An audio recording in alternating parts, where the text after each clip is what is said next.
Assalamualaikum warahmatullahi wabarakatuh dan selamat sejahtera. Selamat datang ke program e-Belajar Kementerian Pendidikan Malaysia Jabatan Pendidikan Negeri Melaka. Untuk subjek perniagaan tingkatan 5, bab 3 sumber perniagaan. Anda bersama saya, guru anda Cikgu Fizatul Nadia binti Abu Bakar daripada SMK Malim. Hari ini cikgu akan membincangkan bab 3 sumber perniagaan, standard pembelajaran, standard kandungan 3.3 sumber pembiayaan. Standard pembelajaran pada hari ini 3.3.3 menyelesaikan keperluan pembiayaan bagi sesebuah perniagaan. 3.3.4 membandingkan kekuatan dan kelemahan jenis pembiayaan untuk sesebuah perniagaan. Objektif pembelajaran cikgu pada hari ini adalah untuk mengenal pasti, para pelajar dapat mengenal pasti keperluan sumber pembiayaan untuk sesebuah perniagaan. B. Menyatakan dua kekuatan dan kelemahan sumber pembiayaan dalaman. C. Menyatakan tiga kekuatan dan kelemahan sumber pembiayaan luaran. Jadi 3.3 keperluan pembiayaan bagi sesebuah perniagaan. Situasi ini situasi dalam buku teks. Situasi satu ni ialah mengenai Azli yang ingin memulakan perniagaan. Azli yang baru saja tamat menduduki peperiksaan sijil pelajaran SPM telah bercadang untuk memulakan perniagaan menjual minuman. Lokasi yang dipilih ialah di pasar malam. Anggaran modal yang diperlukan untuk membeli peralatan dan bahan mentah ialah RM2,000. Jadi kat sini para pelajar lihat petikan ni, keperluan pembiayaan dari sumber pembiayaan apakah yang Azli boleh dapatkan, sama ada sumber pembiayaan dalaman atau sumber pembiayaan luaran. Dalam situasi satu ni, Azli ini baru saja tamat menduduki peperiksaan sijil pelajaran Malaysia SPM. Jadi nak bercadang, Azli bercadang memulakan perniagaan menjual minuman. Lokasi di pasar malam. Jadi kalau lokasi malam, modal pun tak banyak. Jadi modal yang diperlukan untuk beli peralatan dan bahan mentah ialah RM2,000. Jadi kat sini, keperluan pembiayaan Azli ni, Azli perlu mendapatkan sumber pembiayaan daripada mana? Sumber pembiayaan dalaman ke sumber pembiayaan luaran? Tentulah sumber pembiayaan dalaman. Sebab Azli baru mula nak memulakan perniagaan. Anggaran modal yang diperlukan juga tidak banyak, iaitu sebanyak RM2,000. Seperti yang cikgu telah ada dalam di awal video, 3.3.1 dan 3.3.2, iaitu terdapat dua jenis sumber pembiayaan, iaitu sumber pembiayaan dalaman dan sumber pembiayaan luaran. Jadi sumber pembiayaan dalaman daripada dua, iaitu simpanan pribadi dan nizam. Jadi dalam konteks Azli ni, Azli lebih sesuai untuk mendapatkan sumber pembiayaan secara dalaman. Pihak yang seterusnya, situasi 2, mengembangkan perniagaan. Situasi 2, mengembangkan perniagaan. Ini juga cikgu ambil dalam buku teks. Cik Azizah merupakan seorang pemilik kedai Kimira Gift di Kajang. Beliau telah menjalankan perniagaan tersebut selama 15 tahun. Cik Azizah telah mempunyai ramai pelanggan tetap, terutamanya di sekitar Kajang dan Ceras. Pada musim-musim perayaan, beliau telah mendapat banyak tempahan untuk membuat hamper kuih raya daripada pelanggannya. Beliau telah mendapat bekalan diskon raya daripada rakan-rakannya yang berada di sekitar Ceras. Oleh itu, Cik Azizah bercadang untuk membuka cawangan baharu dengan menyewa satu lot rumah kedai di Bandar Tun Hussein On Ceras. Beliau bercadang untuk meminta bantuan kakak iparnya yang tinggal di Bandar Tun Hussein On untuk menguruskan kedai tersebut. Cik Azizah bercadang untuk menjadikan cawangan baharu tersebut sebagai tempat untuk menghasilkan hamper bagi musim perayaan dan majlis kerajaan dengan menyediakan pelbagai cenderamata. Anggaran kos untuk membuka cawangan baharu ialah sebanyak RM80,000. simpanan beliau hanya sebanyak 30,000. Beliau bercadang untuk mendapatkan pinjaman sebanyak RM50,000. Jadi dalam konteks ini, keperluan pembiayaan apa yang sesuai bagi Cik Azizah? Cik Azizah hendak mengembangkan perniagaan. Dia telah ada perniagaan selama 15 tahun. Okay, dia telah ada ramai pelanggan tetap, terutamanya di sekitar Kajang dan Ceras. Jadi dia nak mendapatkan lebih banyak tempahan. Okay, pada musim perayaan banyak beliau mendapat banyak tempahan untuk membuat hamper dan kuih raya. Jadi dalam konteks ini Cik Azizah bercakap nak menjadikan cawangan, nak buka cawangan baru, okay, untuk menghasilkan hamper bagi musim perayaan dan majlis kerajaan.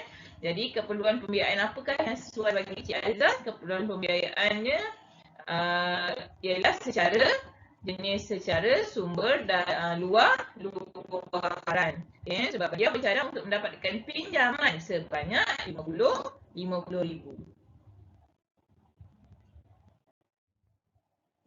Jadi apakah kekuatan dan kelemahan jenis pembiayaan untuk sebuah perniagaan? Okay, sumber pembiayaan dalaman, pelajar kena ingat dahulu sumber pembiayaan dalaman ni terdiri pada dua, iaitu simpanan sendiri dan reserve. Kena ingat yang tu dulu. Okay, sumber pembiayaan dalaman ni simpanan sendiri dan reserve. Reserve adalah keuntungan daripada pelaburan sebuah syarikat. Okay, jadi apakah kekuatan? Cepat dan ringkas. Yang kedua, tidak melibatkan kos seperti faedah atas pinjaman. Sungguhlah kan? Sebab simpanan sendiri. Kita ambil je duit kita, simpanan kita. Dia cepat dan ringkas. Yang kedua, tidak melibatkan kos seperti faedah atas pinjaman. Kelemahan pula ialah modal yang terhad. Okay, yang kedua, sukar menambah modal dalam masa yang singkat. Okay, sumber pembiayaan luaran. Para pelajar juga kena ingat. Okay, apakah jenis-jenis sumber pembiayaan luaran seperti yang cikgu dah terangkan dalam video 3.31 okay, dan 3.32. Okay. Sumber pembiayaan luaran ni jenis sumber pembiayaan luaran kita boleh dapat daripada bank ataupun bank dan institusi kewangan.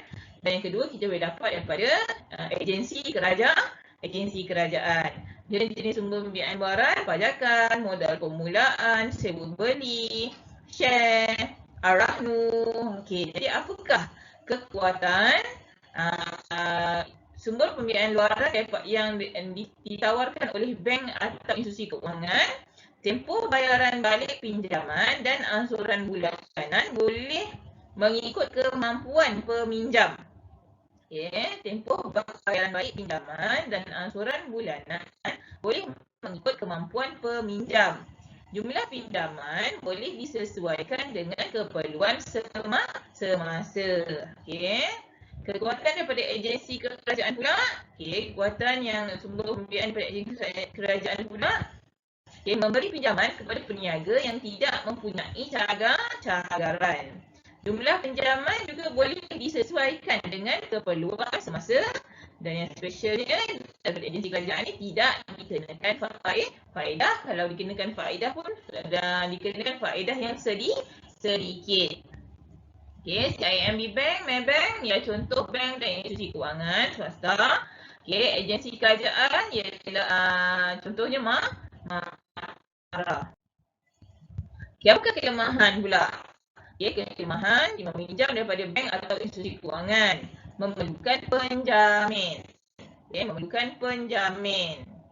okay, ataupun biasa dengar orang kata grantor. Okay. Yang kedua, kalau tak ada penjamin memerlukan cagaran dalam bentuk harta atau aset tetap.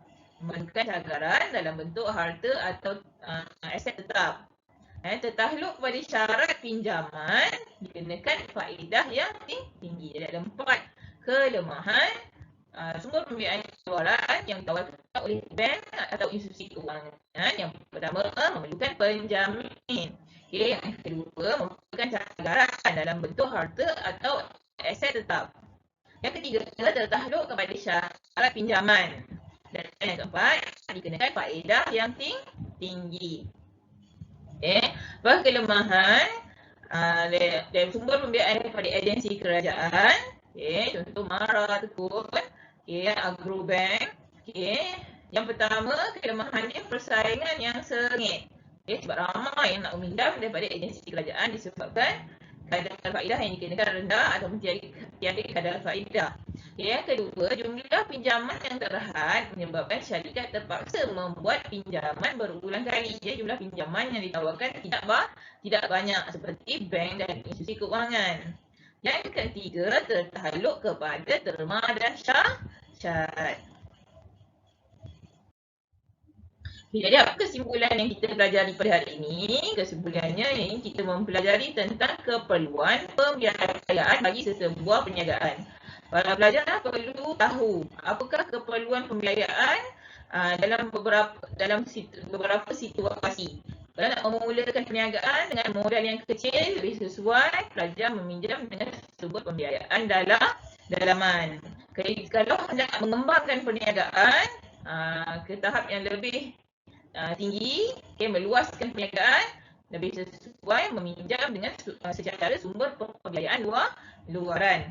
Juga kita belajar juga tentang kekuatan dan kelemahan sumber pembiayaan dalaman dan sumber pembiayaan luaran. Sumber pembiayaan dalaman dibagi dua, iaitu reserve dan simpanan peribadi. Sumber pembiayaan luaran pula daripada sumber pembiayaan yang ditawarkan oleh bank dan institusi kewangan, dan sumber pembiayaan yang ditawarkan oleh agensi kerajaan. Okey, sekian sahaja pada kali ini. Assalamualaikum warahmatullahi wabarakatuh. Dan terima kasih kerana sudi menonton.